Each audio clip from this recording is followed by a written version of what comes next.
I just got the brand new compressor right here, so we'll take a look and see what we get in here. Looks like the rubber isolation feet, a couple of electrical connectors here. The fellow was nice enough to give me some new O-rings here for the 3 fittings on the compressor, and we'll take a look and see what we got in here. All right.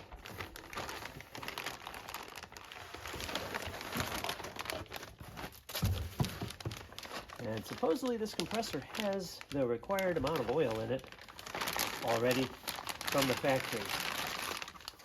Alright, so there it is. Brand new Cubigel compressor. These are made in Barcelona, Spain. So hopefully this was indeed the problem. So next step is to go ahead and install this guy and see what happens. The first step in replacing the compressor here is going to be getting the wiring, these brown and blue, and the grounds from the old compressor here on to the new compressor here. Here are the wires installed on the new compressor. So here's the neutral, here's the hot, and then I've got the ground here, and I've got them running down through this little I guess holder and they pass out under here, and then the black plastic cover will go on over top of that. So on the new compressor, this bracket was here when I got it, and the capacitor was on that bracket, but when you go to put it in, there's really not room because this needs to go up on another bracket in the unit. So I end up taking this off, and then also there's a clip under here, giving myself a little bit more wire here like this.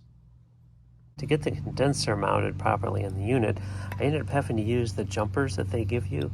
So originally this was connected right in here, but what I ended up doing is using this jumper to give you a little bit more wire here, and that'll allow you to get this up onto the clip where it needs to be in the unit.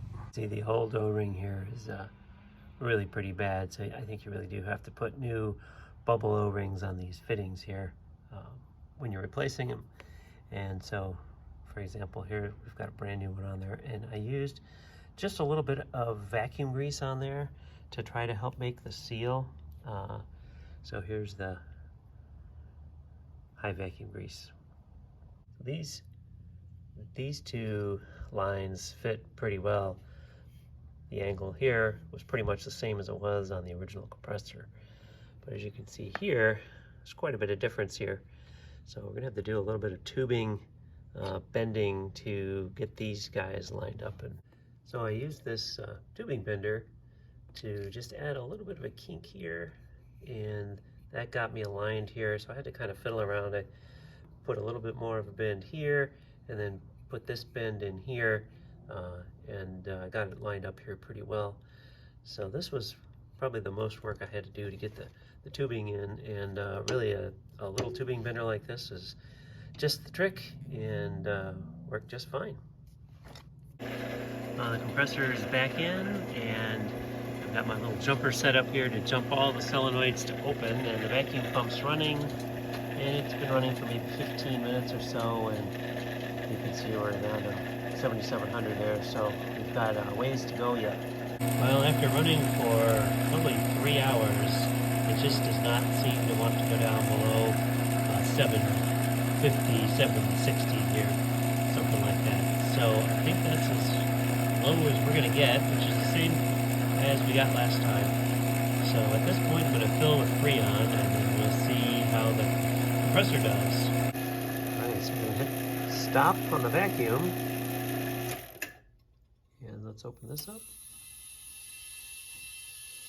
Let's pull Freon in.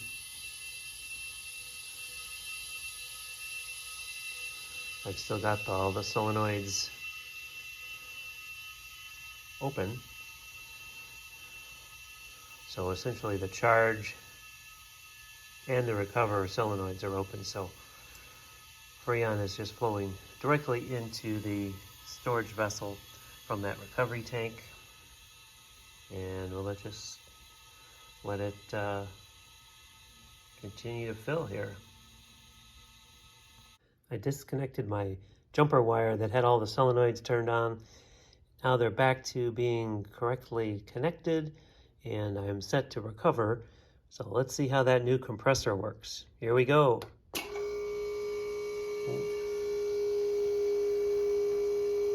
That's loud. I just closed the valve on the yellow line and look at that pressure drop. So it definitely was the compressor. It's able to pull that down pretty low. It's continuing to pump and you can see it's definitely below 10 inches of water at this point. So this compressor is definitely good, and that was indeed the problem before. All right, so we recovered 0.92 pounds there, you can see on the screen, from the tank, and the pressure was going down pretty low, so that was it. Compressor was bad. Now that we know the recovery is working, the compressor is working, I want to go back and double check some of the vacuum connections and the hoses. So that's what we'll talk about next. Kind of checking some of the vacuum connections here. I got the vacuum pump running, and I got the gauge right on the back side of where the hose would hook to, and you can see it's doing a pretty good job there. It's probably going to go down to pretty close to the 20 microns we were getting when it was just the pump by itself. So connections up to this point here look pretty good. I think I must be losing vacuum in the hose. So just looking at this, I've got that Schrader valve in here, and I had it on the vacuum pump, pulled it off, and it's been sitting here at 1080 microns for quite a while. So that tells me that this part of the connection is really good. It's not leaking at all here. So this is going to be a good test then once we get the coupler on here to see whether the leak is in the coupling or in the hose. Out the hose connected down here and this connected just to the manifold there, I was getting like, I don't know, 28 or so microns. So you can see that having the hose connected and having this on here causes a certain amount of leak, gets you up to 120. But when we connect this quick disconnect to the gauge, that's where we got leaks. So that's where it goes up to what we were seeing there, like 1,000. So that's where most of the leak is coupling this into that quick disconnect coupler. So even though I put a new O-ring in there, that wasn't sufficient to really get this resolved. So we've either got to get this thing apart and see if there's other seals in there, or get a new one of these things. But they're kind of expensive. They're like, I don't know, $60 a piece. It's made by Parker. I'm sure it's a high quality piece of equipment there.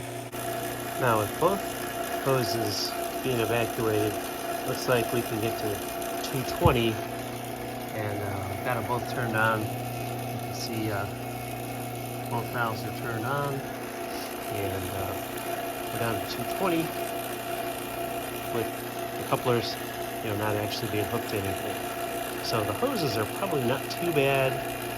A little bit of leaks there, but it sounds like our big problem is the actual coupler not sealing. The fact that I couldn't pull a vacuum with those old original hoses led me to ordering new hoses in order for us to be able to get the vacuum sucked down in the car. And so these are brand new hoses. I ordered these from Century Tool in St. Peters, Missouri. So these are brand new Robinair hoses.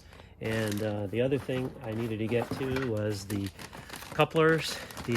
I think the combination between these two was just causing the problem. We just could not get down below about 1,000 microns or so.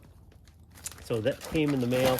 The other thing is, for those bubble fittings, you can also get a pack of 10 O-rings for these bubble fittings. And so got new O-rings there as well. And a few other O-rings here, and also a couple of these seals for the air conditioning hoses. So we're all set here. We'll see if these new hoses and the couplings make a difference in the level of vacuum that we can pull. This is the high pressure hose fitting. Wow, that doesn't look so good in there. Just pulled it off here, And so probably a good thing we're replacing that one. So that was the high pressure. The low pressure here, it doesn't look nearly as bad as that, but if you look in there, it does look like there's been some swelling in the rubber there, and probably some restriction there in the amount of flow that you can get through there. Now we're going to check to see how low will the vacuum pump be able to pull. So I've got this fitting here, which will then go into the brand new connector here like this. And then when I turn this clockwise, that should make good seal now with this. And then I'm going to use the micron gauge here to flip this around a little bit to be able to check and see what kind of vacuum reading we can get. So with this on, I'm going to go into vacuum, and just for now I'm going to bump the number of minutes up here to like 50 minutes or so, and we'll go ahead and start the vacuum pump.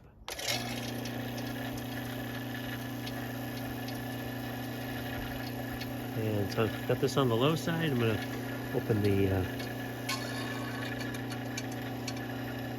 valve on the low side, and we'll see what we get here.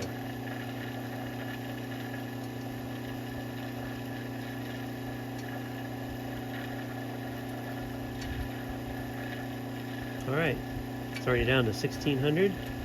We'll let that go for a little while here, and we'll see with the new hoses how low we can get. The vacuum pump's been running for about 2 hours or so, and you can see we're down to 280 microns. It's moving pretty slow at this point, but I think since we've got brand new hoses, we're outgassing from the hoses, so it could take quite a while. But the key here is this is well below where we were before, which was over 1,000 microns with the old connections.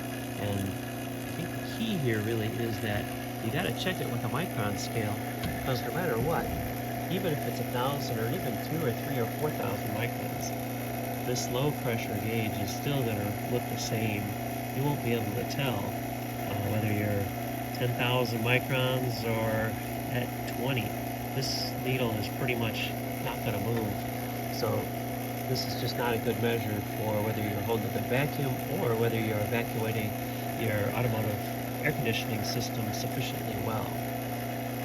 Here's the completed unit with the covers reinstalled, and you can see the new hoses are there. I've got the recovery tank in there, and actually looks pretty good. I think it came out pretty well. And now in the next episode, we're going to test this and make sure that it actually charges and recovers the correct amount.